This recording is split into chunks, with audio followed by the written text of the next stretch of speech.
ओम नारायणं नमस्कृत्य नरं चैव नरोत्तमं देवीं सरस्वतीं व्यासं ततो जयमुदीरयतुं करोति वाचालं पङ्गुलं वैदेहीं जत्कृपात्तमहं वन्दे परमानन्दमाधवं निगमकल्पतरुवर्वैतं भणं शुभं गातुं युवतभागवतं रसमालयं मुहुरो रसिका भूभावकाः ॐ व्यासं चक्रकूटनकलभुजं पराशरात्मजं वन्दस्वतातं तपोब्धिं ॐ व्यासाय विष्णुरूपाय व्यासरूपाय विष्णवे नमो वै ब्रह्मनिधये वासिष्ठाय नमो नमः ॐ श्रीपरमात्मने नमः ॐ नमो भगवते वासुदेवाय। दशम स्कंध 8 अध्याय 53 बर्तमान रुक्मिणी विवाह दमघोष पुओ शिशुपाल सहित करने बड़ भाई रुक्मी सिद्धांत करदेला।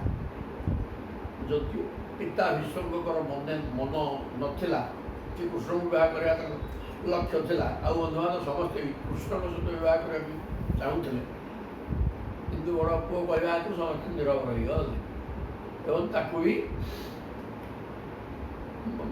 सिद्धांत हो सी विवाह कर सी बरवेश होगी बरवेश धरिकी पहुँची जाइए रुक्मिणीकर बर्तमान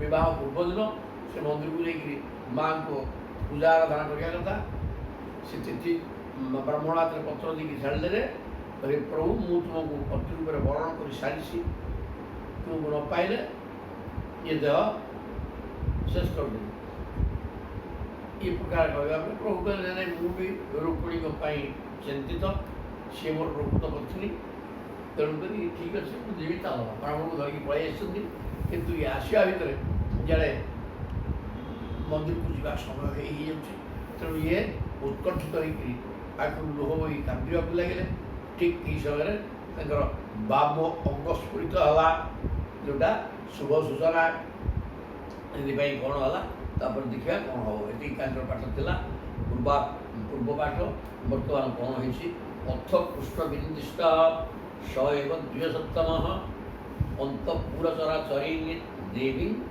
राजपुत्री तदर्श ये प्रकार बाबू स्फूर्त है मन टे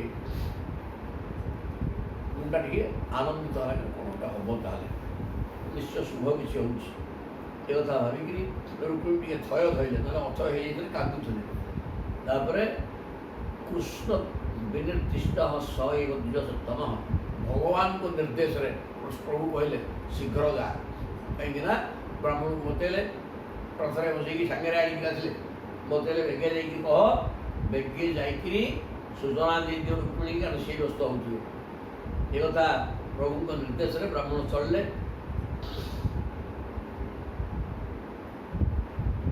अंतपुरचरी देवी ये तो अंतपुरी रहा लोक कि रुक्मिणी राणी महल में तेणु अंडा पिला पशुपति ये प्रकार अवस्था देवी राजपुत्री तदर्श ब्राह्मण से बुझाई निर्दिष्ट ब्राह्मण बास अच्छे सी रुक्मिणी ब्राह्मण भल बंध बुझापी केतल कौन पूजा पाठ करेंगे कौन नहीं स्वतंत्र ब्राह्मण सी तेणु प्रवेश किसी असुविधा नाला तेणु सी सीधासख राजकुमारी रुक्मिणी की देखा कले कृष्ण निर्देश सा तम प्रभुष्ट बदनम अव्यज्ञा अव्यग्रात्मगति सती आलक्ष्य लक्षणा विज्ञान समपृच्छत शुचिस्मिता सा ये ब्राह्मण को आसवार देखीदे सा रुक्मिणी तम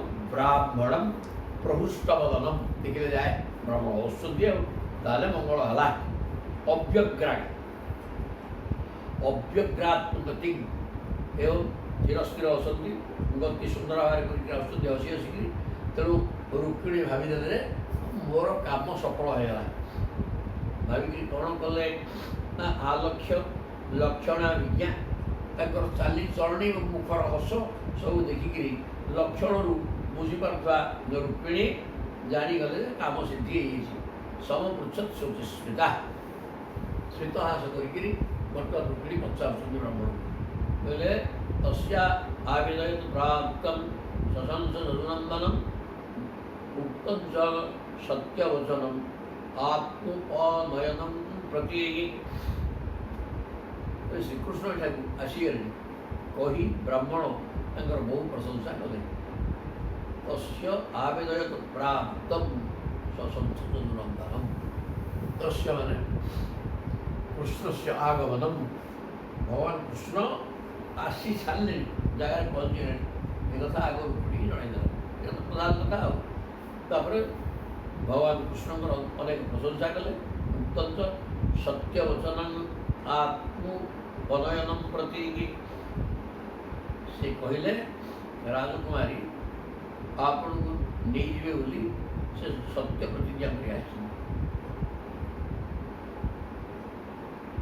ବୋଲେ କୃଷ୍ଣଙ୍କ କଥା କହିଲେ, କୃଷ୍ଣଙ୍କୁ ପ୍ରଶଂସା କଲେ ଏବଂ କହିଲେ ରାଜକୁମାରୀଙ୍କୁ କହିଦେବ ଯେ ହେ ରାଜକୁମାରୀ, ସିଏ ତୁମକୁ ନେଇଯିବା ପାଇଁ ସତ୍ୟ କରିକି ଆସିଛନ୍ତି, ପ୍ରତିଜ୍ଞା କରିକି ଆସିଛନ୍ତି, ସେ ଅସୁବିଧା ନାହିଁ।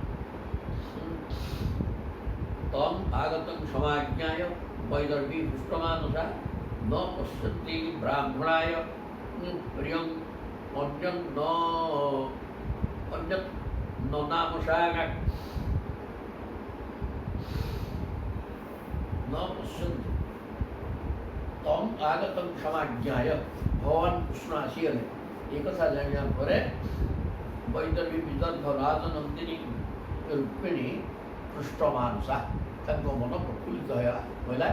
कहीं जीवन में जोटा पाइबा कामना करते भगवान कृष्ण प्रति छुटिया कथा नुह, तेणु सीटा पाइगले माने मन अत्यंत उत्फुल्लित होगा। न पश्यन्ति ब्राह्मणाय प्रियम अन्यत् नामसांग। ब्राह्मण व्यक्ति कहीं भल लगे, कारण सी ठीक मान मुख्य जिनिस टी सी धरिक निज स्वामी हे तेणुक ब्राह्मण देवता भगवान व्यक्त अन्य कौन वस्तु प्रिय नुहे।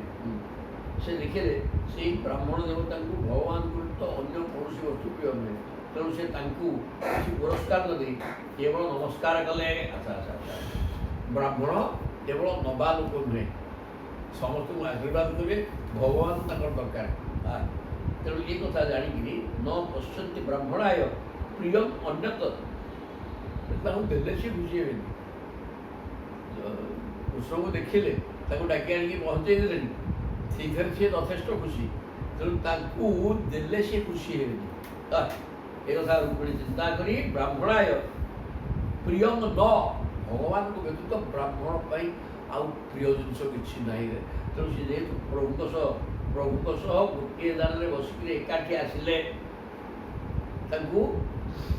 वार्ता आनिक कहले से तो खुशी मुझे देले सी तो देवे ना, तेणु खाली नमस्कार टे कले ब्राह्मण को किसी देले।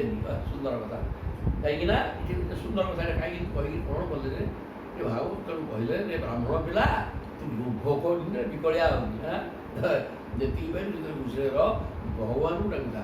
भगवान तोर एकमात्र प्राप्य पाइबा वस्तु अन्य वस्तु सह अन्य वस्तु पाइबा लायित हुए।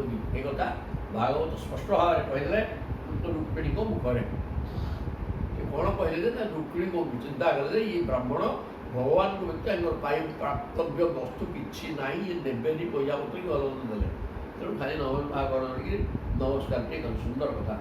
तापर प्राप्त श्रुवा सुधुतु उद्वाह प्रेक्षण शुकौ अभ्ययावर्ज्य होषेण रामकृष्ण समरहण।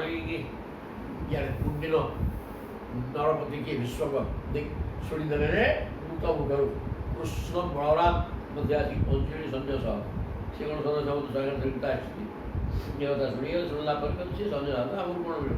बर्तमान ये रामकृष्ण माने प्राप्त श्रुवा सुधुतु उद्वाह प्रेक्षण शुक निजर कन्यार श्रीकृष्ण को दवापी बंध थिला ना विश्वकर विश्व चिंता कर भगवान को देव कन्या कितु तापारे तथापि सी जो आसीगले बिना निमंत्रण निमंत्रण गिरी मोटे ना।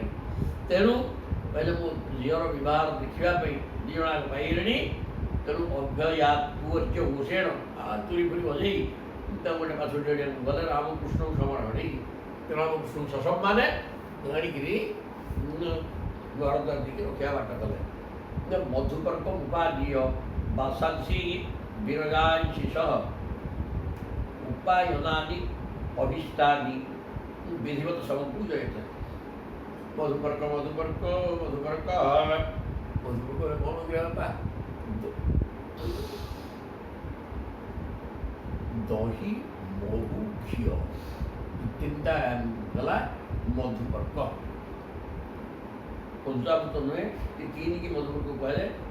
ତେଣୁ ଏଇଟାକୁ ମଧୁପର୍କଟା ଗୋଟେ ପୂଜାରେ ବ୍ୟବହାର କରାଯାଏ। ଷୋଡ଼ଶ ଭିତର ପୂଜାରେ ମଧୁପର୍କ ଦିଆଯାଏ। ତେଣୁ ମଧୁପର୍କ ତାଙ୍କୁ ଦେଇକିରି ବାସାଂଶୀ ବିରଜାଂଶୀ ପୀତାମ୍ବର ଏବଂ ନୀଳାମ୍ବର ସୁନ୍ଦର ପାଟ ବସ୍ତ୍ର ନେଇକି ତାଙ୍କୁ ପ୍ରଦାନ କଲେ। ମଧୁପର୍କ ଦେଇକିରି ଅର୍ଚ୍ଚନା କଲେ। ଉପାୟନାନି ଅଭିଷ୍ଟାନି ଉପାୟନାନି ତାଙ୍କର ରାମକୃଷ୍ଣ ବଳରାମ ଏବଂ କୃଷ୍ଣଙ୍କର ଯାହା ଅଭିଳସ୍ତ ବସ୍ତୁ ଯେଉଁଟା ତାଙ୍କର ପ୍ରିୟତମ ଜିନିଷ ସେ ପ୍ରକାର ବସ୍ତୁ ନେଇକିରି ଭେଟି ଦେଲେ, ସବୁ ନେଇକିରି ବିଧିବତ ତାଙ୍କର ପୂଜା କଲେ। କାରଣ ବିଶ୍ୱ ଜାଣିଛନ୍ତି ଇଏ ବି ଭଗବାନ। ତୟୋ ନିବେଶନ ଶ୍ରୀମତ ଉପକଳ୍ପ ମହାମତି ସୈନ୍ୟୟୋ ସାଧୁଗୟୋ ଆତିଥ୍ୟମ ବିଦଧେ ଯଥା। ତାପରେ ତୟୋ ନିବେଶନ ଶ୍ରୀମତ ଉପକଳ୍ପ୍ୟ ମହାମତି ମାନେ ଆସିଛନ୍ତି ତାଙ୍କୁ ଘର ଦ୍ୱାର ଦେଇକି ବସା ଦେଇକି ରଖେଇବା ନାହିଁ। ତେଣୁ ସେ କଥାଟି ଆଗ କଲେ। କିଏ ବିଶ୍ୱଙ୍କ ତାଙ୍କୁ ଉପଯୁକ୍ତ ସ୍ଥାନ ଦେଇକି ରଖେଇଲେ। ସୈନ୍ୟୟୋ ସାଧୁଗୟୋ ତାଙ୍କର ଅନୁଗାମୀ ସୈନ୍ୟମାନଙ୍କୁ ମଧ୍ୟ ଯଥାସ୍ଥାନରେ ରଖେଇଦେଲେ। ଆତିଥ୍ୟ ବିଦଧେ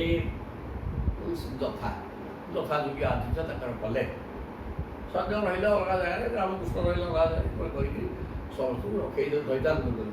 ଏବଂ ରାଜ୍ञା ସମେତା ନାଇଁ ଯଥା ବୀର୍ଯ୍ୟ ତଥା ବୟ ଯଥା ବଳମ୍ ତଥା ବିତ୍ତମ୍ ସର୍ବୈଃ କାମୈଃ ସମରୟତ। ବିଶ୍ୱଙ୍କ ନିମନ୍ତ୍ରଣ ପାଇଁ ସେଠାକୁ ଯେତେ ସବୁ ରାଜା ଆସିଥିଲେ ସେମାନଙ୍କ ପରାକ୍ରମ ବୟସ ବଳ ଧନ ଅନୁସାରେ ସେମାନଙ୍କୁ ସମସ୍ତ ପ୍ରକାର ସମସ୍ତଙ୍କର ବୟସ ବି ମଧ୍ୟ ଗୋଟେ ଅଛି। ବୁଢ଼ାଟେ ଖାଇବନି ବିଶେଷ ଆମିଷ ଫାମିଷ ବେଶୀ ସାମାନ୍ୟ ଖାଦ୍ୟ ଖାଇବ, ଯୁବକ ଗୁଡ଼ାକ ଇଂଲିଶ ହାଡ଼ ଗୋଡ଼ ସବୁ। ତେବେ ଏଇ ପ୍ରକାର ହେଇକି ସମସ୍ତଙ୍କର ଖାଦ୍ୟ ପେୟ ପୋଷାକ ଭଲ ମନ୍ଦ ବୟସ ବଳ ପରାକ୍ରମ ଅଧିକା ଧନାଢ଼୍ୟ ରାଜା ତାଙ୍କୁ ଯାଇକି ତାଙ୍କୁ ଟିକେ ଅଧିକା ସତ୍କାର ଏଇ ପ୍ରକାର ସବୁ ଗୋଟେ ଲେଖା ହେଇଛି ମଧ୍ୟ। ଏଇ ପ୍ରକାର କରିକିରି ସମସ୍ତଙ୍କୁ ସମଭାବାପନ୍ନ ହେବା ଠିକ୍, କିନ୍ତୁ ଏଠି ପାଠକ ଏ କଥା କହିଲେ ନିଜର ବୟସ ଧନ ସମ୍ପତ୍ତି ଏବଂ ଏସବୁକୁ ଦେଖିକିରି ଯଥା ବିତ୍ତ ତାଙ୍କର ପୂଜା କଲେ, ତାଙ୍କର ସତ୍କାର କଲେ। କିଏ ବିଶ୍ୱଙ୍କ କୃଷ୍ଣ ମହାଗତ ମହାକନ୍ୟ ବିଦର୍ଭ ପୁରବାସିନ ଆଗତ୍ୟ ନେତ୍ରାଞ୍ଜଳି ଅପୂତ୍ତର ମୁଖ ପଙ୍କଜ। ଅତି ସୁନ୍ଦର କଥା, ଓଡ଼ିଆରେ ଲେଖା ହେଇଯାଇଛି। କ'ଣ କହୁଛନ୍ତି? କୃଷ୍ଣ ଆଗତଂ ଆକନ୍ୟ, ଭଗବାନ କୃଷ୍ଣ ଆସିଗଲେ। ଏ କଥା ଆକନ୍ୟ ମାନେ ଶୁଣିକିରି ବିଦର୍ଭ ପୁରବାସିନ, ବିଦର୍ଭ ପୁର କୁଣ୍ଡିନ ନଗରରେ ବାସ କରୁଥିବା ସମସ୍ତ ପ୍ରଜାମାନେ ଆଜି କିଏ କୁଆଡ଼େ ଦୌଡ଼ିଲେ ଆଉ କିଏ କ'ଣ କର୍ମ କରୁଥିଲେ ସବୁ କାମ ଦାମ ଛାଡ଼ି ଆଗତ ନେତ୍ରାଞ୍ଜଳି ବି ସମସ୍ତେ ଆସିଗଲେ। ଏବଂ ନେତ୍ର ରୂପ କିନ୍ତୁ ଆଞ୍ଜୁଳାଗିରି ପିଇଲେନି। ନେତ୍ର ରୂପକ ଅଞ୍ଚଳରେ ଆଞ୍ଜୁଳାରେ ପାଣି ପିଆଯାଇପାରିବ ତ, ତେଣୁ ନେତ୍ର ରୂପକ ଆଞ୍ଜୁଳାରେ କ'ଣ କଲେ? ଭଗବାନଙ୍କ ରୂପକୁ ପପୁହୁ ପିଇ ପକେଇଲେ। ନେତ୍ର ରୂପକ ଆଞ୍ଜୁଳାରେ ପପୁହୁ ମୁଖ ପଙ୍କଜମ୍, ଭଗବାନଙ୍କର ପଦ୍ମ ମୁଖକୁ ପାନ କରି ପକେଇଲେ। ମାନେ ଆଖି ନିର୍ନିବେଶ ନହେଲେ ଆଖିରେ ଚାହିଁକି ରହିଲେ, ଆଉ ଆଖି ଆଞ୍ଜୁଳାରେ ପ୍ରଭୁଙ୍କ ମୁଖକୁ ପିଇ ପକେଇଲେ। ଅର୍ଥାତ୍ ନିର୍ନିବେଶ ନହେଲେ ଚାହିଁକି ରହିଲେ। ସମସ୍ତେ ଆସିକି ମାନେ କି ସୁନ୍ଦର କିରେ, ଇଏ ଆମ ରୁକ୍ମିଣୀ ପାଇଁ ଠିକ୍ ଆଉ ଅଶୈବ भार्या भवितुं रुक्मिणी अर्हति न परा पाठ मध्य जाऊँ असौ अपि अनवद्यात्मा वैश्या समुचित पति अस्य एव भार्या भवितुं यही तो ठीक कृष्ण ही कृष्णकर भार्या हवा पे आम रुक्मिणी पेटे बापा न अपरा आउ जड़े किए ना ये आग पत्नी हवा पे ठीक है असौ अपि अनवद्यात्मा ये कृष्ण मध्य वैश्या आम रुक्मिणी ये भगवान कृष्ण ठीक आ भगवान कृष्ण को आम रुक्मिणी मध्य समुचित पति है आम रुक्मिणी ये भी उपयुक्त पति है आम झील ये ठीक है या रुक्मिणी भाया पत्नी भी ठीक आए कथा बतई समस्ते विश्वपुरवासी कुंडीर नगरी निवासी समस्त प्रजा भगवान को नेत्रांजलि पान कर अर्थात निर्निवेशन चाहिए रही सर्टिफिकेट दे घोषणा कले ये पुओ आम रुक्मिणी को विवाह ठीक है आम रुक्मिणी ये प्रजापति पाइबाटा ठीक किंचित सुचरितम जन्म तेन तुष्ट अनुगृहातु गृहातु वैदर्भ्या पाणीमच्युता पारे ये सत्य पाठ कर बुढ़ा कला भगवान हाथ टेक सी कह किंचित सुचरितम जत् जन्म तेन तुष्ट त्रिलोककृतु तेणु त्रिलोकर मालिक भगवान संतुष्ट हो जाते हे प्रभु ये माने अनुगृहातु गृहातु वैदर्भ्या पाणीमच्युत प्रभु टी अनुग्रह करंतु ये वैदर्भी राजनंदिनी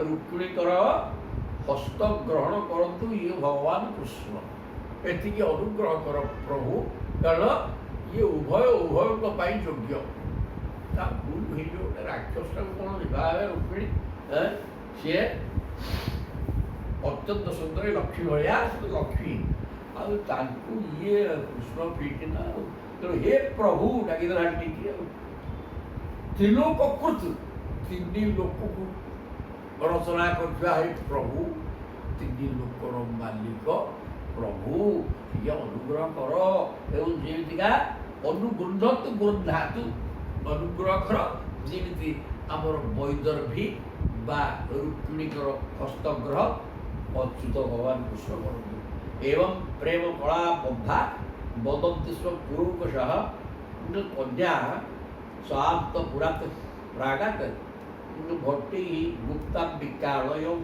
ये प्रकार नगरवासी मैंने कृष्ण को देखिक पहुँचा अवस्था सियाड़े कौन है वदंती स्व पुरुषः प्रेम रूप देखिकी राजकन्या रूप को देखी कृष्ण को रूप देखीदे देखी देखीदेला कहते ये ही आम कन्या भी ठीक है ये प्रकार समस्ते कहूँ अवस्था राजकन्या आगे अंतपुर बाहर कन्या ये रुक्मिणी अंतपुरा प्रागात अंतपुर बाहर कुआड़े जावाक भट्टी ही गुप्ता वर्तमान सैन्य सामंत द्वारा सुरक्षित होकर कुआड़े बाहर ना अंबिकालय अंबिका माने माँ दुर्गा मंदिर को चलने पूजा पाठ कर आसवा कथा जोटा कि समस्त घर सब बाहर समय सीटा हुए तो अन्य कहते झील जाते लेकिन झील जीवार विधान भागवत कहले जा दरकार तारी तो हम दियो मंगुला जोटा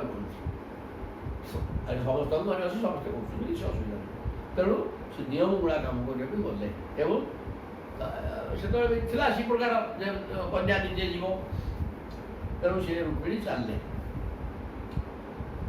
कौन है अंबिकालय पदभ्या विनिर्जनु द्रष्टुम भवान्या पादपल्लवं सा सानुध्यायति सम्यक मुकुंद चरणाम्बुजं सीथेरा रथरे बसी जोता लगे जीवान ने पादरे चलिए जीवार व्यवस्था पदभ्या विनिर्जनु द्रष्टुम भवान्या पादपल्लवं भवानींकर ପାଦ ପଲ୍ଲବ ପାଦ ପଦ୍ମକୁ ଦେଖିବା ପାଇଁ ଖାଲି ଗୋଡ଼ରେ ଚାଲିକି ଯିବା ପରେ ଏ ବିଧାନ ଅଛି ସେଇଆ।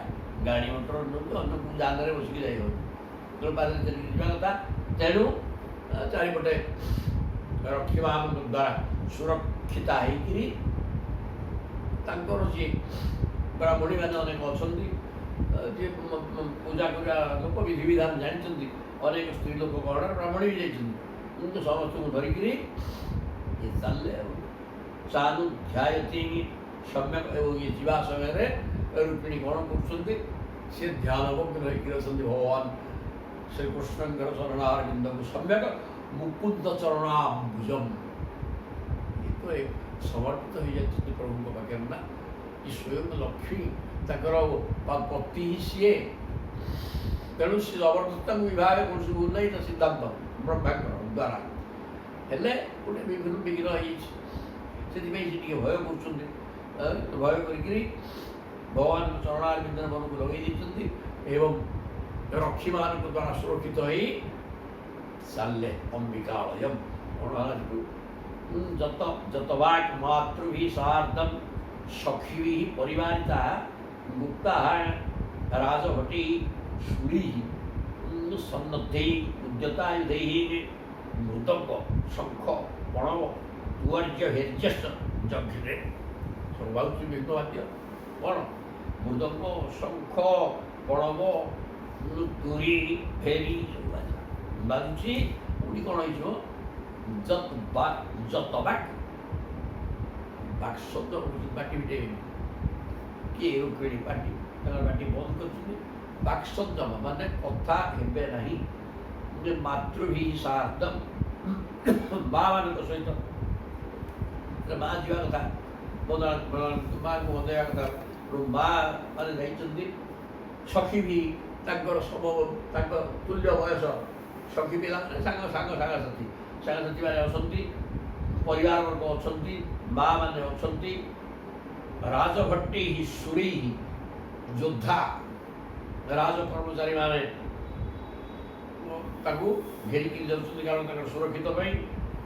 ଏହି ପ୍ରକାର ସନ୍ନଦ୍ଧୈଃ ଉଦ୍ୟତାୟୁଧୈଃ ସମସ୍ତେ ଖଣ୍ଡା ଧରିକିରି, ମାନେ ଖଣ୍ଡାଟା କୋଷ ଖଣ୍ଡାର ଗୋଟେ ଛଉରେ ଭିତରେ ଥାଏ ଖଣ୍ଡାରେ, କିନ୍ତୁ ସେ ତାହା ନାହିଁ।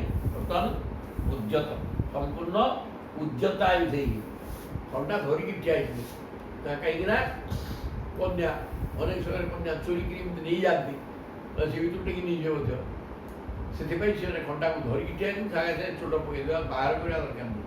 ଏହି ପ୍ରକାର ଅବସ୍ଥାରେ ବୀର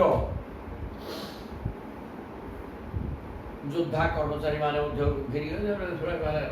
ରକ୍ଷୀମାନଙ୍କ ଦ୍ୱାରା ସୁରକ୍ଷିତ ହେଇକିରି ନିଜର ମା ସଖୀ ସାଙ୍ଗସାଥୀ ପରିବାର ବର୍ଗ ସମସ୍ତଙ୍କ ସହିତ ଭେରି ତୁଳି ଶଙ୍ଖ ମୃଦଙ୍ଗ ସବୁ ବାଜୁଛି, ବାହାରିଲେ ମନ୍ଦିରକୁ। ନାନୁ ପହାର ବଳିଭିଃ ବାର ମୁଖିଆ ସହସ୍ରଶଃ ସବୁ ପୂଜା ଦ୍ରବ୍ୟ ଧରିକିରି, ବାର ମୁଖିଆ ତ ବାରାଙ୍ଗନା, ବେଶ୍ୟାମାନଙ୍କର ମଧ୍ୟ ସବୁଥିରେ ରୋଲ ଅସ୍ତ, ବାରାଙ୍ଗନା ମାନେ ମଧ୍ୟ ଯାଉଛନ୍ତି ସହସ୍ରଶଃ, ପ୍ରାୟ ଅସଂଖ୍ୟ। ଷଡ଼୍ ଗନ୍ଧ ବସ୍ତ୍ର ଆଭରଣ ଦ୍ୱିଜପତ୍ନ୍ୟଃ ଷୋଳଙ୍କୃତାଃ ବ୍ରାହ୍ମଣ ପତ୍ନୀମାନେ ମଧ୍ୟ। ପୂଜାଟା ରଜା ବ୍ରତ, ତେଣୁ ପୁରୋହିତ ଯାଇକିରି ଯେମିତି କର୍ମ କରିବେ, ତାଙ୍କ ପତ୍ନୀ ଆସିକି ମଧ୍ୟ ଦିଅ ମଙ୍ଗଳା କାମ କରିବେ, ଏ ପ୍ରକାର ବିଧାନ ଥିଲା। ତେଣୁ ବ୍ରାହ୍ମଣ ପତ୍ନୀ ଶ୍ରାବକମାନେ ଫୁଲମାଳ, ଗନ୍ଧ, ଚନ୍ଦନ, ବସ୍ତ୍ର, ଆଭରଣ, ସୁନା ଅଳଙ୍କାର ଏସବୁ ଆମକୁ ଦିଆଯିବ। ଏସବୁ ଧରିକିରି ନିଜେ ବସ୍ତ୍ରଭୂଷଣ ଦ୍ୱାରା ଅଳଙ୍କୃତା ବ୍ରାହ୍ମଣ ପତ୍ନୀ ମଧ୍ୟ ତାଙ୍କ ସାଙ୍ଗରେ ଯାଉଛନ୍ତି। ତାପରେ ଗାୟନ୍ତଶ୍ଚ ସ୍ତୁବନ୍ତଶ୍ଚ ଗାୟକାଃ ବାଦ୍ୟବାଦକାଃ ପରିବାର୍ଯ୍ୟବଧୂ ଜଗ୍ମୁଃ ସୁପ୍ତ ମାଗଧବନ୍ଦିନଃ। ବାଦ୍ୟ ବାଜୁଛି, ଗୀତ ବି ବୋଲା ହେଉଛି। ଗାଇବା ଲୋକ ଗୀତ ବୋଲୁଛନ୍ତି, ସ୍ତୁତି ଗାନ କରୁଛନ୍ତି, ଯଥାତା ଗୀତ ନୁହଁ, ସ୍ତୁତି ମାଙ୍କର ସ୍ତୁତି ପାଠ କରାହେଉଛି ଆଉ ତାଳ ଦେଇକିରି ବାଜା ହେଉଛି ଏବଂ ସବୁ ଯାଉଛନ୍ତି ପରିବାର୍ଯ୍ୟ ବସ୍ତୁ ବଧୂ ଜଗୁ ସୁକ୍ତ ମାଗଧ ବନ୍ଦିନ। ସୁକ୍ତ ମାନେ କ'ଣ କରିବେ ତା ପୁରାଣ ବିଷୟ କଥା କ'ଣ କହୁଥିବେ। ମାଗଧ ଏବଂ ବନ୍ଦୀ ଏଗୁଡ଼ାକ ଜଣେ ବଂଶାବଳୀ ବର୍ଣ୍ଣନା କରିବ ଆଉ ଗୋଟେ କେବଳ ରାଜା ସେ ଝିଅର ସ୍ତୁତି କରୁଛି ଆଉ ଜଣେ ପୁରାଣ ବାର୍ତ୍ତା କରୁଛି ଏ ପ୍ରକାର ହେଇକିରି ମାନେ ସୁକ୍ତ ମଗଧ ବନ୍ଦୀ ଏଗୁଡ଼ାକ ଯାଇଛନ୍ତି ଆଉ ବାଦ୍ୟ ବାଜିବା ସହିତ ତାଳରେ ଗୀତ ବୋଲିବା ସ୍ତୁତି କରିବା ଲୋକ ବି ଯାଇଛନ୍ତି ଏ ପ୍ରକାର ହେଇକି ଯାଉଛନ୍ତି। ଆସାଧ୍ୟ ଦେବୀ ସଦନମ ଧୌତ ପାଦ କରାମ୍ବୁଜା ମନ୍ଦିରକୁ ଦେବୀ ଦର୍ଶନ କରିବା ପାଇଁ ଯେତେବେଳେ ମନ୍ଦିର ପାଇଗଲା ଆଗ ହାତ ଗୋଡ଼ ଧୌତ ପାଦ କର ହାତ ପାଦ ସବୁ ଧୋଇଲେ ଧୋଇକିରି କ'ଣ କଲେ ମାଙ୍କ ମନ୍ଦିର ଭିତରେ ପ୍ରବେଶ କଲେ। ଉପସ୍ପୃଶ୍ୟ ଶୁଚି ହିଁ ଶାନ୍ତା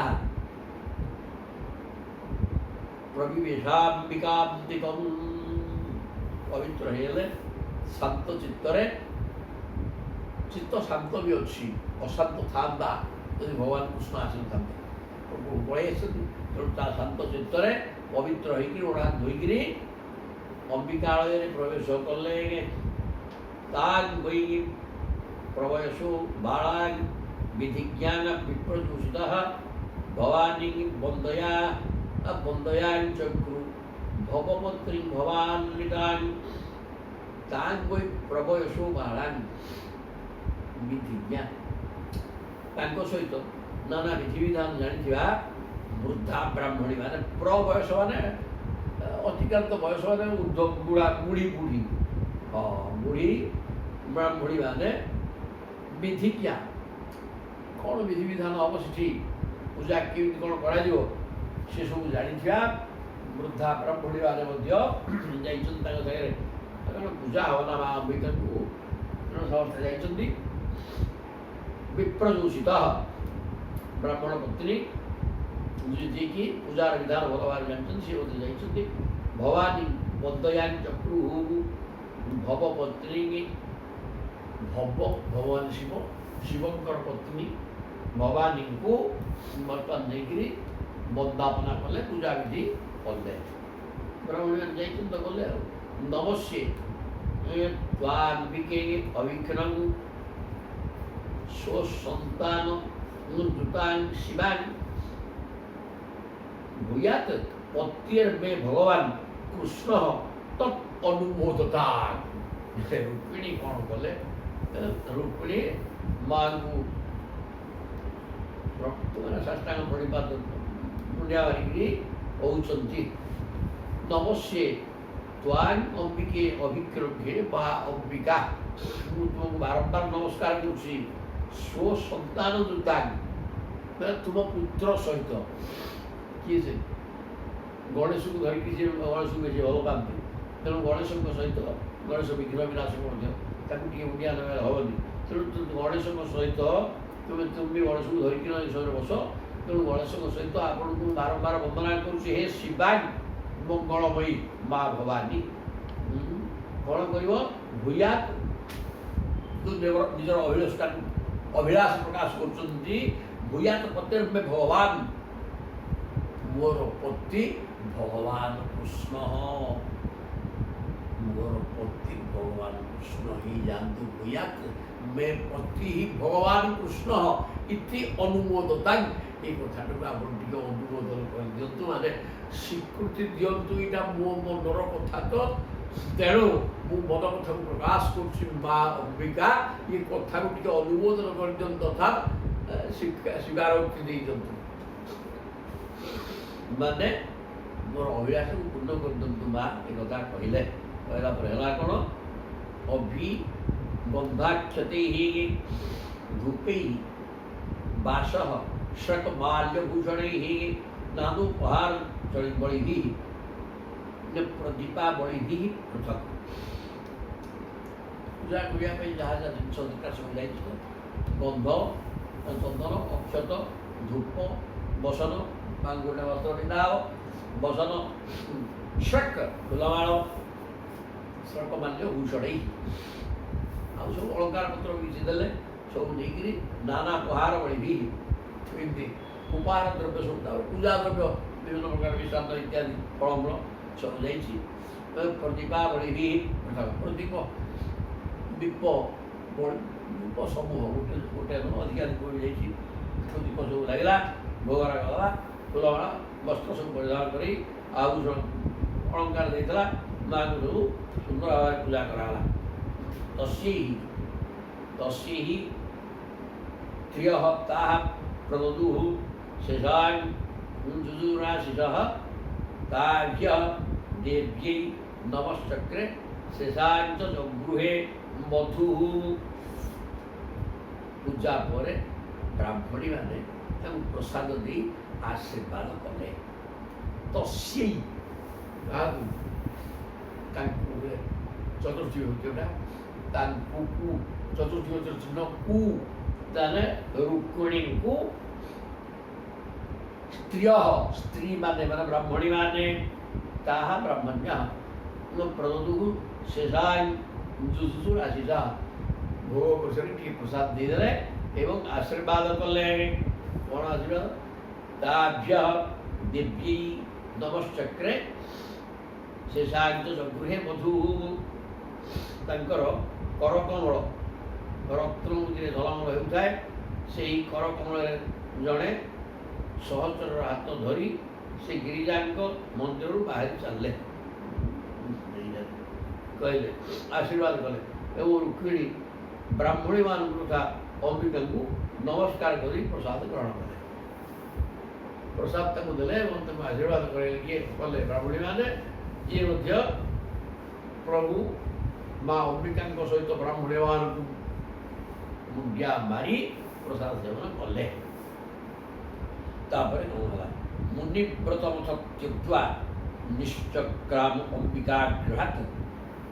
ଆସିଲା ସମୟରେ ମୁନିବ୍ରତ ମାନେ ମୌନ ହେଇକି ଥିଲେ, କାହିଁକିନା ମାଆଙ୍କୁ ପୂଜା କରିବାକୁ ଆବୁରୁ ଜାବୁରୁ କଥାବାର୍ତ୍ତା କଲେ ମନ ଚହଲା ହେଇଯିବ, ମାଆଙ୍କ ଚରଣ ବିନ୍ଦୁରେ ରହିବନି।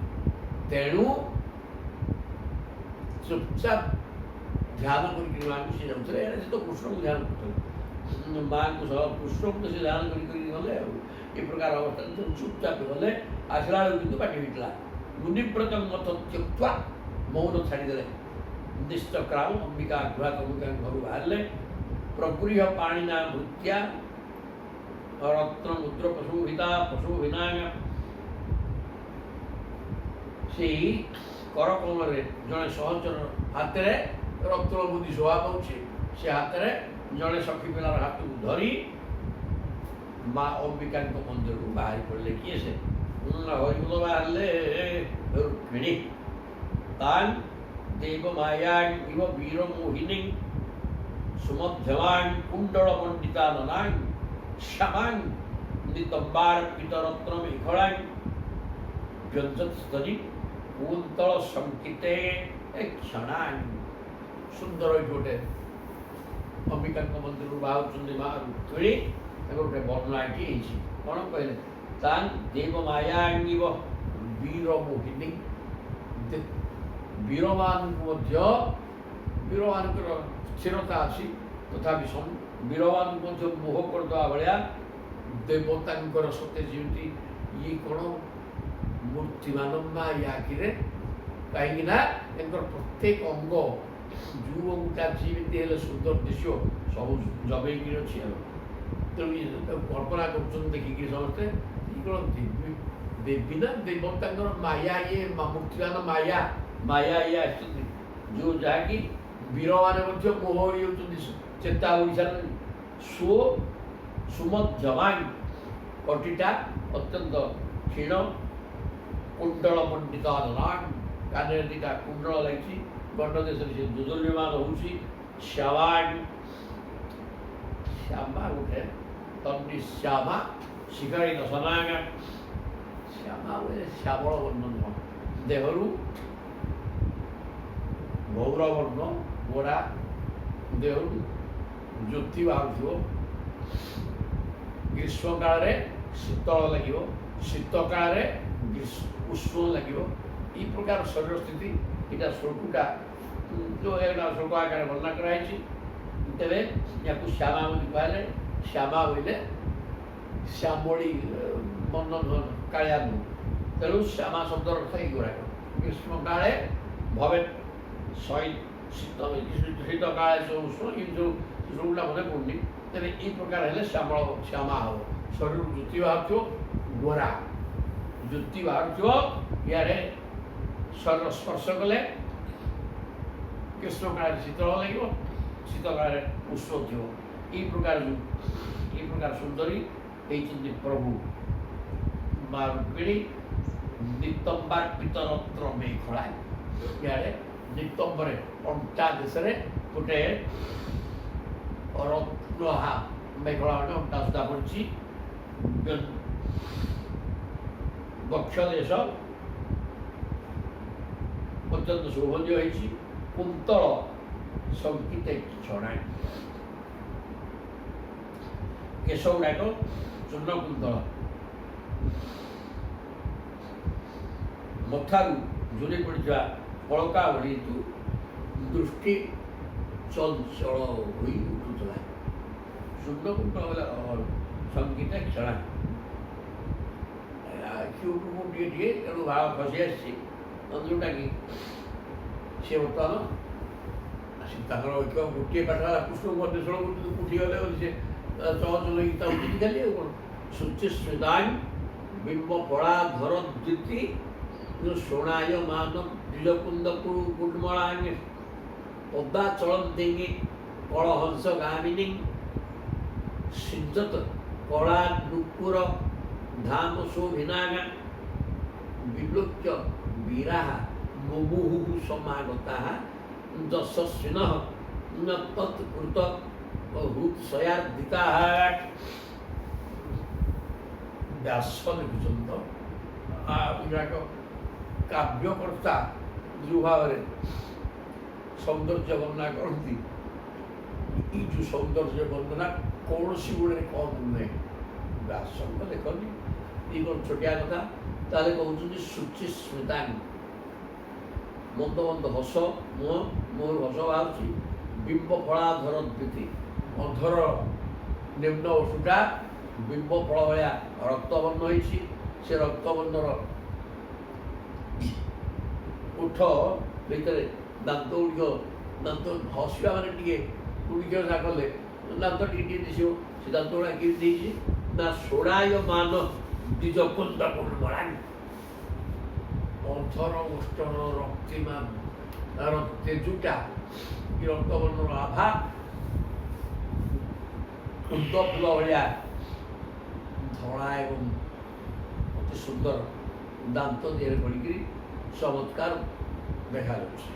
ଧଳା ଧଳା ଦାନ୍ତ ଦିହରେ ଏ ଯେଉଁ ଅଧର ଓଷ୍ଠର ରକ୍ତିମା ଆଭା ଜ୍ୟୋତି ସବୁ ପଡ଼ିକି ସେଟା ସୁନ୍ଦର ଦେଖାଯାଉଛି। ଏଥିରେ ହସୁଛନ୍ତି ଟିକେ ଟିକେ। ତାପରେ ପଦା ଚଳନ୍ତି କଳହଂସ ଗାମିନୀ, ପାଦ ଏମିତି ପକେଇକି ଚାଲୁଛନ୍ତି ସତେ ଯେମିତି ହଂସ ଏମିତି ଢଳି ଢଳିକି ତାରେ ସେଇ ପ୍ରକାର ହଂସ ଗାମିନୀ ହେଇଛନ୍ତି। ଆଉ ସିଞ୍ଜତ କଳା ନୁପୁର ଧାମ ଶୋଭିନା, ବର୍ତ୍ତମାନ ପାଦରେ ଝୁଣଝୁଣ ହେଇକି ପାଉଁଜି ବାଜୁଛି ଲାଗିଛି।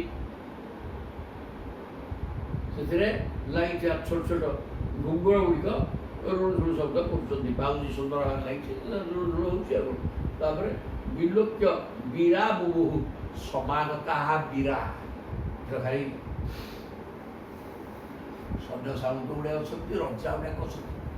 ତୁଳସା କ୍ଷେତ୍ର ଏବଂ ଯୋଦ୍ଧା ସେ ବୀରମାନେ ଇଏ ରୂପ ମାଧୁର୍ଯ୍ୟକୁ ଦେଖି ସବୁ ମୋହଗ୍ରସ୍ତ ହୋଇଗଲେ। ମୋହ ମାନେ କଣକିରେ ଚେତା ବୁଡ଼ିଗଲା, ସେନ୍ସଲେସ୍, ସଂଜ୍ଞା ଧରେଇକି ବସିଲେ। ଯଶସ୍ୱିନଃ ତତ୍କୃତ ହୃତ୍ସୟାର୍ଦ୍ଧିତା, ଅନେକ ଯଶସ୍ୱୀ ଏବଂ ବଳବାନ ରାଜା ମଧ୍ୟ ସେମାନେ କାମଦେବଙ୍କର ପଞ୍ଚବାଣରେ ସେମାନଙ୍କର ହୃଦୟ ଜର୍ଜରିତ ହେଲା। ତାଙ୍କ ହୃଦୟରେ ସମସ୍ତଙ୍କର କାମ ଭାବ ସୃଷ୍ଟି ହେଇଗଲା। ଏ ପ୍ରକାର ସବୁ ସୌନ୍ଦର୍ଯ୍ୟ ଦେଖିକିରି ଯାଙ୍ଗ ବୀକ୍ଷ ତେ ନୃପତୟ ତଦୁଦାର ହାସ କ୍ରୀଡ଼ା ବଧୂକ ଅହୃତଚେତସ ଉଜ୍ଜିତାସ୍ତ୍ରା পেতু ক্ষিতৌ গজরথাশ্বগতা বিমূঢ়া যাত্রা ছড়েন হরয়ে অর্পয়তি সুশোভায় জাং বৃক্ষ এই যে জগন্মোহিনী মায়া ভଳିଆ ତ ଦାୟିତ୍ୟ ସତେ ଯେମିତି ଇଏ ମାୟା ଦେବୀ ଏଇ ପ୍ରକାର ରୂପକୁ ଦେଖିକିରି ବର୍ତ୍ତମାନ ରୂପତୟ ତଦୁଦାର ତା ସାଙ୍ଗରେ ଏଇ ଯେଉଁ ସୁନ୍ଦର ହସ ଟିକେ ବାହାରିଛି ସେ ହସ ମୁହଁ ଯେଉଁ ସୁନ୍ଦର ରୂପକୁ ଦେଖିକିରି ନା ରାଜା ଗୁଡ଼ା କ'ଣ କଲେ ନା ବ୍ରୀଡ଼ା ବଲୋକ ଓ ହୃତଚେତସ ଇଆଡ଼େ ଟିକେ ଟିକେ ମୁଖ୍ୟ ସା ଦେଉଛନ୍ତି ସିଆଡ଼େ ବକେଇକି ଚାହୁଁଛନ୍ତି କୁଆଡ଼େ ଚାହିଁବା କ'ଣ ଦରକାର ନା କୃଷ୍ଣକୁଟି ରହିଲେ କୃଷ୍ଣଙ୍କୁ ଅନ୍ୱେଷଣ କରିବା ପାଇଁ ନୌକା ପାଙ୍କ ଚାହାଣି ପକାଇଛନ୍ତି ଏବଂ ଲାଜେଇକିରି ଚାହୁଁଛନ୍ତି ହସ ମୁହଁରେ ଲାଜ ଭରା ଚାହାଣି ତାକୁ ଦେଖିକିରି କ'ଣ ହେଲା ନା ଉଜ୍ଜିତାସ୍ତ୍ରା ଏ ରଜା ପିଲା କ'ଣ କଲେ ହାତରୁ ତାଙ୍କର ଅସ୍ତ୍ର ଖସି ପଡ଼ିଲା ଏବଂ ପେତୁ କ୍ଷିତଉ ସବୁ କିଏ ଗଜ ହାତୀ ଉପରେ ବସିଥିଲା କିଏ ଘୋଡ଼ା ଉପରେ ବସିଥିଲା କିଏ ବସିଥିଲା ଗଜ ରଥାଶ୍ୱଗତା କିଏ ରଥ ଉପରେ ବସିଥିଲା। ଏହି ପ୍ରକାର କ୍ଷତ୍ରିୟ ଗୁଡ଼ାକ ରାଜାମାନେ ତାଙ୍କର ବିଚାର ଶକ୍ତି ନଷ୍ଟ ହେଇଗଲା। ସେ ମୋହଗ୍ରସ୍ତ ହେଇକିରି ସବୁ ଗଡ଼ି ପଡ଼ିଲେ ତଳକୁ। ଯାତ୍ରା ଛଳେ ନ ହରଏ ଅର୍ପୟତି ସୁଶୋଭାଂ ଘୋଡ଼ାରୁ ତଳକୁ ଖସି ପଡ଼ିଲେ। ନରପତିମାନେ ଏତେ ମୋହିତ ଏପରି ବେହୋସ ହୋଇଗଲେ ଯେ ସେମାନଙ୍କ ହାତରୁ ଅସ୍ତ୍ରଶସ୍ତ୍ର ଖସି ପଡ଼ିଲା ଏବଂ ସେମାନେ ନିଜ ନିଜ ରଥ ହାତୀ ଘୋଡ଼ାକୁ ଖସିଲେ।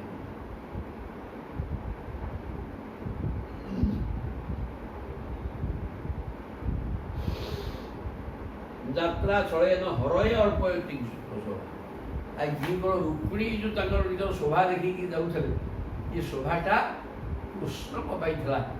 ଶୋଭାଟାକୁ ସେ ଦେଖୁଥିଲେ ଭଗବାନ କୃଷ୍ଣ ଦେଖନ୍ତୁ କିନ୍ତୁ କୃଷ୍ଣ କୋଉଠି ଅଛନ୍ତି ସମସ୍ତେ ଦେଖିକି ଛାନିଆ ହେଇଯାଇଛି ଆଉ କହିଲେ ଯାତ୍ରା ଛଳେନ ହରଏ ଯିବା ଛଳରେ ଭଗବାନ ଶ୍ରୀକୃଷ୍ଣଙ୍କୁ ନିଜର ଶୋଭାକୁ ଦେଖେଇ ଇଏ ଯାଉଛନ୍ତି କୃଷ୍ଣ କୋଉଠି ଚାହୁଁଛନ୍ତି ଏମିତି ଦେଇକି ଯାଉଛନ୍ତି ଆଉ ଶୈବମ୍ ଶନି ଚଳୟତି ଚଳ ପଦ୍ମକୋଶୌ ପ୍ରାପ୍ତି ତଦା ଭଗବତଃ ପ୍ରସମୀକ୍ଷମାଣା ଉଚ୍ଛାଦ୍ୟ ବାମ କରଜୈ ଅଳକାନ ପାଙ୍ଗୈ ପ୍ରାପ୍ତାନ୍ ହ୍ୟୈ କ୍ଷତନୃପାନ୍ ଦଦୃଶେ ଚ୍ୟୁତଂସାୟ। ଏଇ ସମୟରେ ପ୍ରଭୁ ଆସିକିରି ମିଳିଗଲେ କହିଛନ୍ତି ବୋଲେ ସା ଏବଂ ଶନି ଚାଳୟତି ଚଳ ପଦ୍ମକୋଶୌ ସା ମାନେ ରୁକ୍ମିଣୀ ଶ୍ରୀକୃଷ୍ଣଙ୍କ ଶୁଭାଗମନକୁ ପ୍ରତୀକ୍ଷା କରି ରୁକ୍ମିଣୀ ଏହିପରି ଭାବରେ ଧୀରେ ଧୀରେ କମଳ କଳି ସଦୃଶ ସୁକୁମାର ପାଦ ପକାଇ ଆଗକୁ ଚାଲୁଛନ୍ତି। ସା ଏବ ଶନୈଃ ଚଳୟତି ଚଳ ପଦ୍ମକୋଶୌ ମତେ ଯେମିତି ଦୁଇଟା ପଦ୍ମ ଚାଲିକିରି ଯାଉଛି ନିଜର ପାଦ ପଦ୍ମକୁ ଧୀରେ ଧୀରେ ପକେଇକି ଆସ୍ତେ ଆସ୍ତେ ଯାଉଛନ୍ତି। ଇଏ ଦିଆ ହେଇକି ଯାଉନାହାନ୍ତି କାହିଁକି ନା କୃଷ୍ଣ ତ ଏତେବେଳେ ଆସିନାହାନ୍ତି ଏଠି ହେଇଯିବ କ'ଣ ହେଇଯିବ ମୁଁ ବେଗେ କୁଆଡ଼େ ପଳେଇବି ତେଣୁ ଧୀରେ ଧୀରେ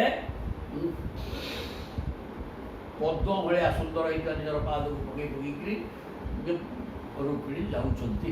ପ୍ରାପ୍ତି ତଦା ଭଗବତଃ ପ୍ରସମୀକ୍ଷମାଣା ମୁହଁ ଉପରେ ଝୁଲି ପଡ଼ିଥିବା ଅଳକା ଭଳିକୁ ସେ ବାଁ ହାତରେ ଆଡ଼େଇ ଦେଇ ସେଠାକୁ ଆସିଥିବା ଦନପତିମାନଙ୍କୁ ଲାଜ ହୋଇ ସେ ଟିକେ ଚାହିଁ ଦେଉଥାନ୍ତି।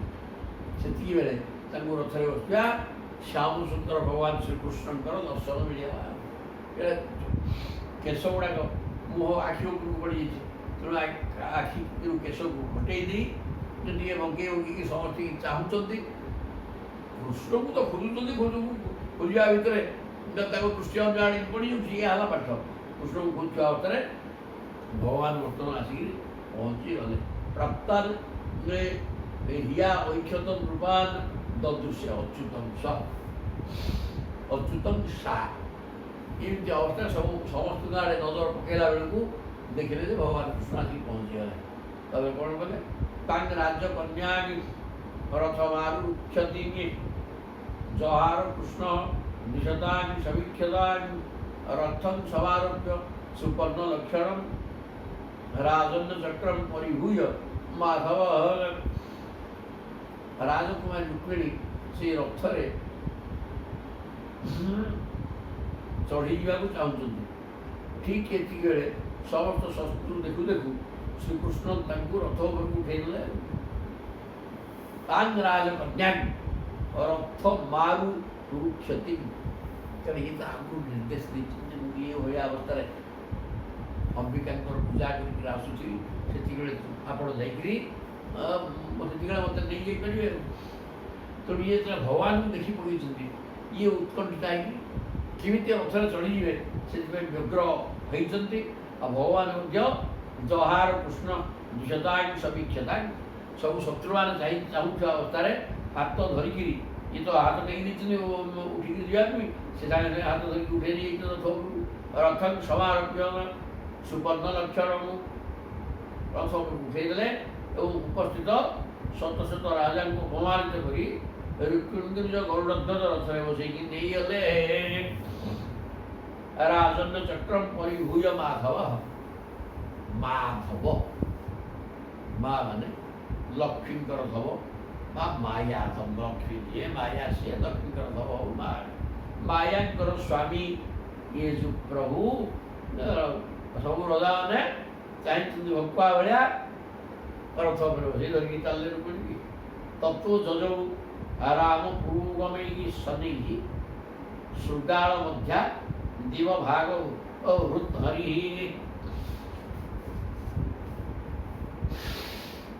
ତଂ ମାଳିନଃ ସ୍ୱାଭିଭବଂ ଦଶକ୍ଷୟଂ ପରେ ଜରାସନ୍ଧ ବସା ନ ସେହିରେ ଅହୋ ଅଧିକ ସ୍ୱାଞ୍ଜସ ଆତ୍ମଧନ୍ୱନାଂ ଗୋପୈଃ ହୃତଂ କେଶରିଣାଂ ମୃଗୈଃ। ଯୋଡ଼ାକ ସବୁ ବାଜିଲା ଏମିତି ଅଚଟ କରି। ତତ୍ଵ ଯଜୌ ରାମ ପୁରୋଗମୈଃ ଶନୈଃ। ତାପରେ ରାମ ପୁରୋଗମୈଃ ଶନୈଃ, ତାପରେ ସିଂହ ଯେପରି ଶୃଗାଳ ମଧ୍ୟାଦିବ ଭାଗ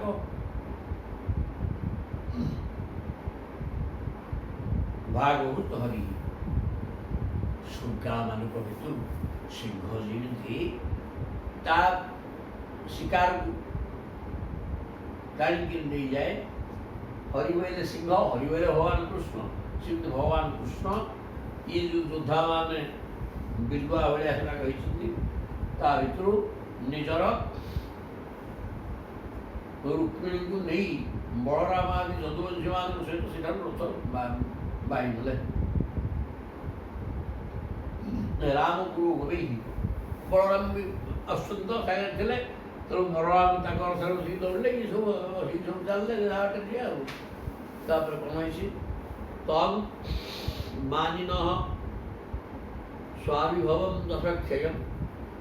ଅର୍ଥାତ୍ ଯେଉଁ ଅନ୍ୟ ରଜା ଗୁଡ଼ାକ ଥିଲେ, ସ୍ତ୍ରୀ ଶିଶୁପାଳ, ମନ୍ତମନ୍ତ୍ର, ଜରାସନ୍ଧ, କୌଣ୍ଡକ, ବାସୁଦେବ ସବୁ ଗୁଡ଼ାକ ଅଛନ୍ତି କୃଷ୍ଣଙ୍କର ଶତ୍ରୁ। ସେଗୁଡ଼ାକ କ'ଣ ଭାବିଲେ? ଆମ ଖେଳେ ସ୍ୱାଭିମାନ ଥିଲା, ଆମ ଭଳିଆ ଯୋଦ୍ଧା କେହି ନାହିଁ, ନେଇକି ଗଲା ଆଉ ଆମର ଯଶ ମାଟିରେ ମିଶିଗଲା। ବର୍ତ୍ତମାନ ଆମର ଭାରି ଅଭିମାନ ଥିଲା ଆଉ ଯୋଦ୍ଧା ବୋଲି ଘରେ କ'ଣ କଲେ ଆମେ। ପରେ ଜରାସନ୍ଧ ବସା ନସେହିରେ, ଜରାସନ୍ଧ ପ୍ରଭୃତି ପ୍ରଭୁଙ୍କର ଶତ୍ରୁମାନେ ଏ କଥାଟାକୁ ଜୟ କରିପାରିଲେନି। ଅହୋ ଅଧିକ ଅଶ୍ୱାନ୍ତସ ଆତ୍ମଧର୍ମ ନାହିଁ। आम भारी धनुर्धारी बोलिक मने मने यशस्वी आम यश अच्छी छे धिकार आमको अरे कौन आम कल आम हाथ धनु अच्छी आम भारी धनुर्धर योद्धा ये जो आम अहंकार थी आमको धिकार कारण आम सामना ये गोपी ही हृतम है गौड़ पिलाटा सी योद्धा नुह क्षत्रिय नुह आम क्षत्रिय बोलिक अभिमान दे कहीं कौन हाँ बर्तमान आम जश सब नष्ट होगा कारण आम मान भाया योद्धा क्षत्रिय मान सामना अरे गौड़ पिला कृष्ण केशरीणा मृग मुगी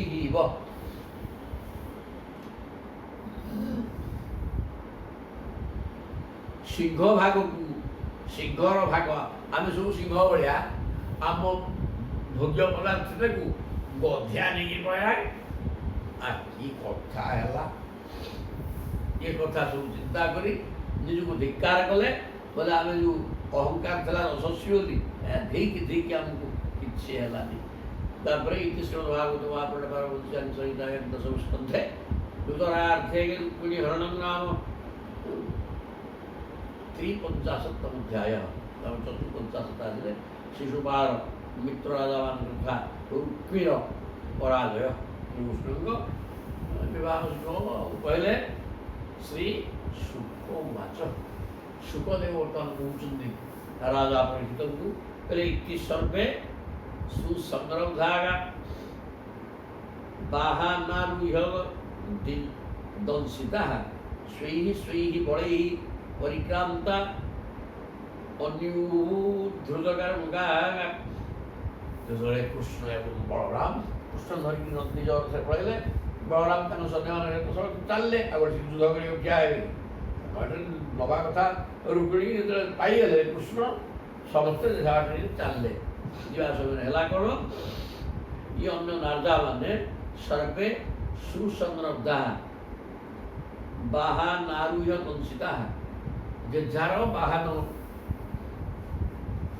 किए रथरे आसिकी बड़ा आसिकी जेझा बाहान को जी आरोहण करी एमाने स्वी स्वी बड़ी निज निजर सैन्य मान सहित परिक्रांता आन्युर्धृतकार बुका समस्ते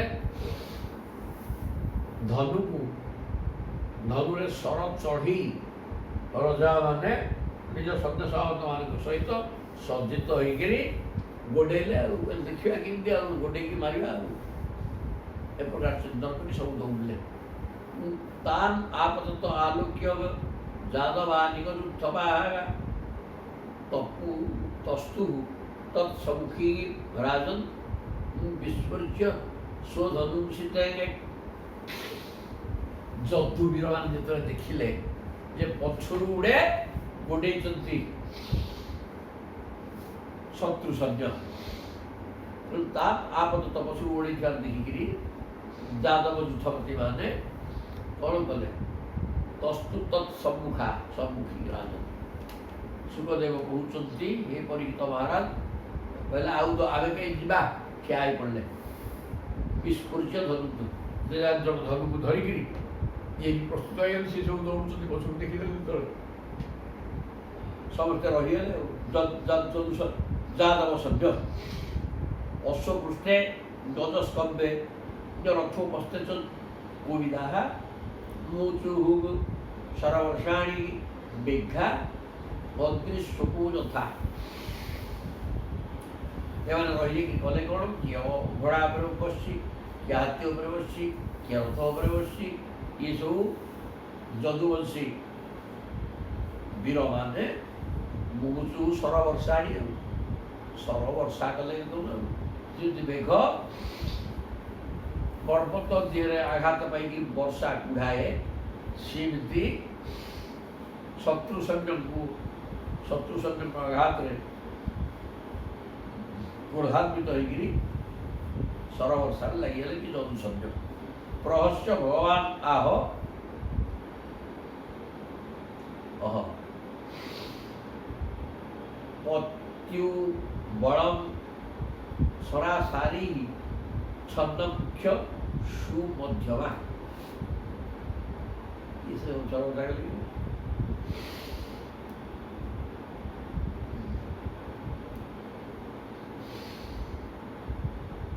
ଯଦୁବଂଶୀ ମାନଙ୍କ ଉପରେ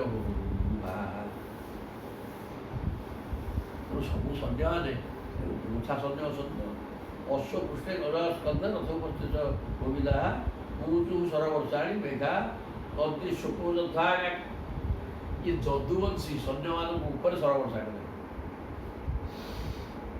କିଏ? ଶତ୍ରୁ ସୈନ୍ୟ ଗୁଡ଼ାକ ବହୁତ ଗୁଡ଼ିଏ ସୈନ୍ୟ ସାମନ୍ତ ସବୁ ଅଛନ୍ତି। ତେଣୁ ସେମାନେ ସରବର୍ଷା କରିକି ଦେବାନଙ୍କୁ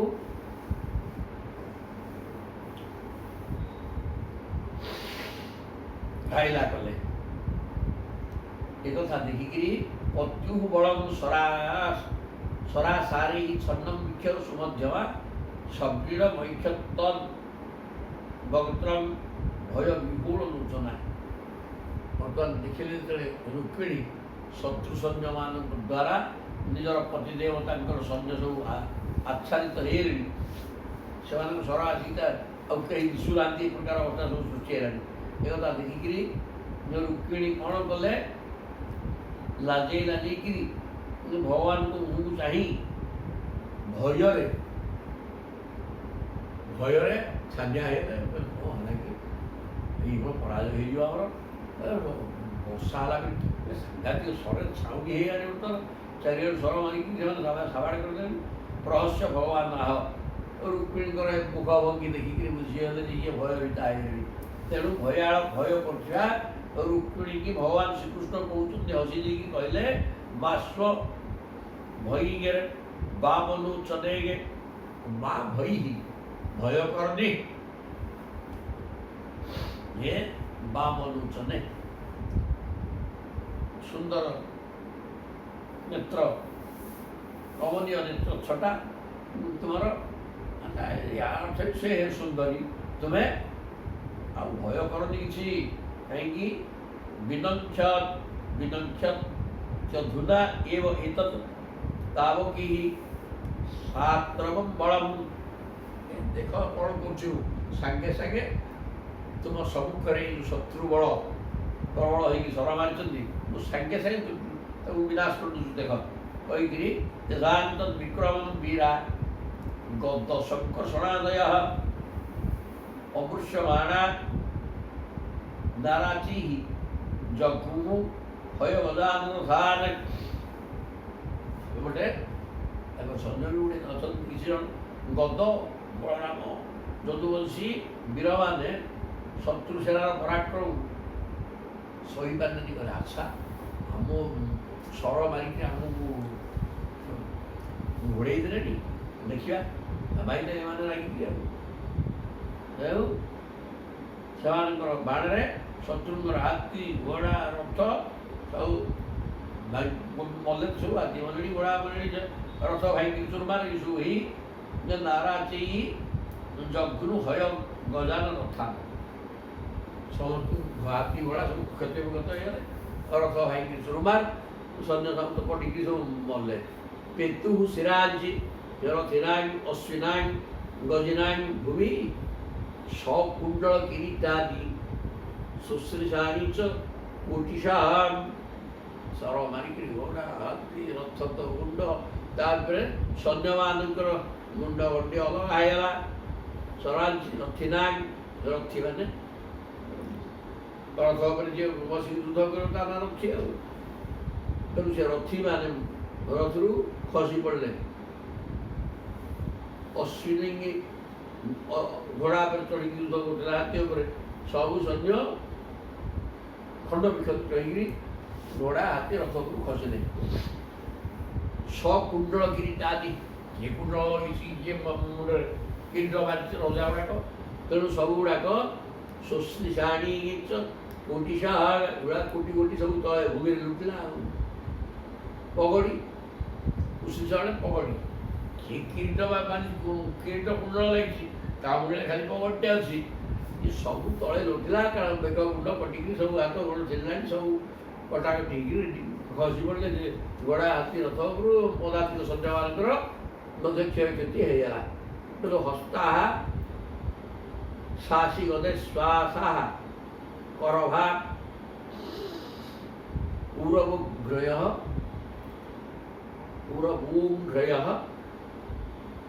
ଅଶ୍ୱା ଅଶ୍ୱତର ନାଗ ଉଷ୍ଟ୍ର ଖର ମର୍ତ୍ୟ ଶିରାଂଶି ଚଗତ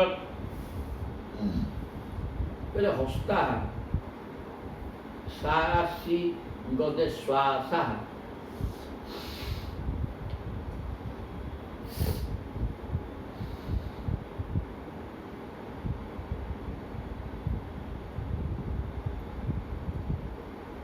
ଖଡ଼ଗ ଗଦା ଓ ଧନୁଷ ଧରିଥିବା କୋଟି କୋଟି ହାତ ଅଶୀ ଶାଶୀ କ'ଣ ପାଠ ବୁଝିବ ଧଇଲ ନା ଅଶୀ ମାନେ ଖଣ୍ଡା ଖଣ୍ଡା ସହିତ ହାତରେ ଖଣ୍ଡା ଅଛି ଯୁଦ୍ଧ କରୁଥିଲା କଟିଗଲା ଖଣ୍ଡା ହାତ ଖସିଲା ସେଇ ତ ଆଉ କିଏ ଗଦା ଧରିକି ଯୁଦ୍ଧ କରୁଥିଲା ପ୍ରଭୁ ଶରଣ ମାରିଲେ ଗଦା ଧରିଥିବା ହାତ ସହ ହଁ ଗଦା ଧରିଛନ୍ତି ହାତ ସହ କଟିକି ତଳେ ପଡ଼ିଲେଣି ତ ଶାଶୀ କୁଆଡ଼େ ଶାଶୀ ଗଦେ ଶ୍ୱାସା କରଭା ଉରଉ ଭୟ କାର କର କାର ଉରୁ କାର ଅଙ୍ଗିରି ପାଦ କୁଆଡ଼େ ସବୁ ଖଣ୍ଡ ବିଖଣ୍ଡ ସବୁ ଖସିଲା ଆଉ ଗଦା ଅଶ୍ୱାଶ୍ୱତର ଅଶ୍ୱତର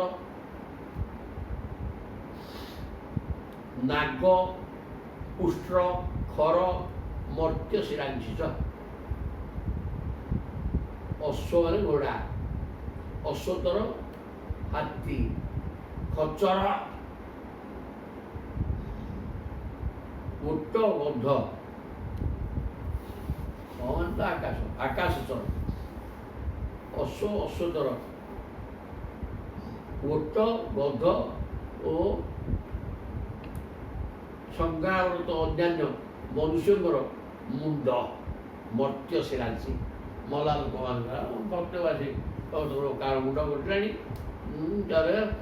ଘୋଡ଼ା ହାତୀ ଗଧ ଓଟ ସବୁ ସେମାନଙ୍କର ଯୁଦ୍ଧ କରୁଥିଲେ ସେମାନଙ୍କର ମୁଣ୍ଡ କଟିଛି ସୈନ୍ୟମାନଙ୍କର ମଧ୍ୟ ମୁଣ୍ଡ କଟିକିରି ଚାଲିଲା